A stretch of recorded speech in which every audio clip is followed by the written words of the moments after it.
So let's talk some Knicks with Moose and JJ. Moose, the Knicks were on the verge of another loss at home. What was the difference in turning this game into a win? Well, Chelsea, I think they got a little bit of an assist tonight. I mean, the Rockets' offense down the stretch was putrid. And I don't understand why Ime Udoka is not calling any kind of timeouts. All of a sudden, when you started to see that I was lead, looking for the timeout. He was just Even sitting on his head, standing there watching, as we were all watching in the SNY newsroom. It made little to no sense to me. But, and listen, the door's got to be cracked open, so you take advantage of that if you're the New York Knicks. But down the stretch, you saw some great play by Karl-Anthony Towns down low. They had some heady play. Landry Shamet, obviously Jalen Brunson. You ran that highlight to give the Knicks the lead late. The Knicks started all of a sudden making some shots because for about a 5-minute stretch there, the Houston Rockets couldn't make anything. Well, the game looked over, too. It looked like the Knicks were dead and buried. They're down 17, 18 points, and they sped the game up. That, to me, was the difference. If you watch Jalen Brunson for most of this game, he's getting harassed by the Houston Rockets defensively. They're throwing double teams at him. Thompson is a pain in the neck to deal with,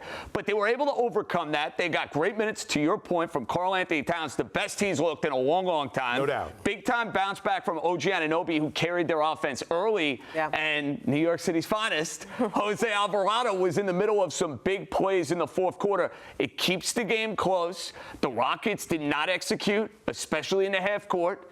And if you give Jalen Brunson an opportunity to go and steal a game, you know exactly what he's going to do. But after the Detroit game, to see the sluggish nature that you saw from the second and the third quarter and to see the Knicks respond, really impressive. Happy to see the resilience as well down the stretch. OG, Cat, and Jalen combining for 65 points in this game. JJ, the Knicks now hit the road for 3 games against the Bulls, the Cavs, and the Bucks.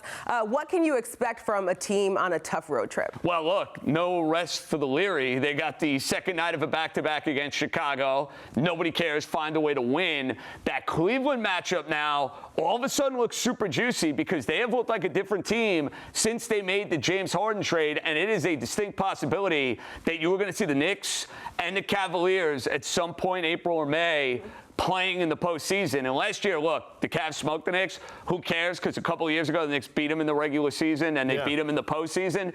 I want to see how this different version of Cleveland, with Harden not having the 2 small guards, how they match up with the Knicks. That, to me, is the most appealing game, hands down, Moose, of the road trip. Oh, no question about it. And the Cavaliers coming off a disappointing performance last year in the NBA playoffs, right? Whether it be injury or performance. And you look at Donovan Mitchell, and obviously throwing James Harden. Harden has historically not been a great playoff performer, but that's the matchup to look forward to because in the Eastern Conference, it's really the 4 teams. It's Detroit, who's owned the Knicks. It's the Cavaliers. It's the Knicks. And then obviously it's the Boston Celtics with the caveat of the potential return of Jason Tatum. I mean, guys, what a game.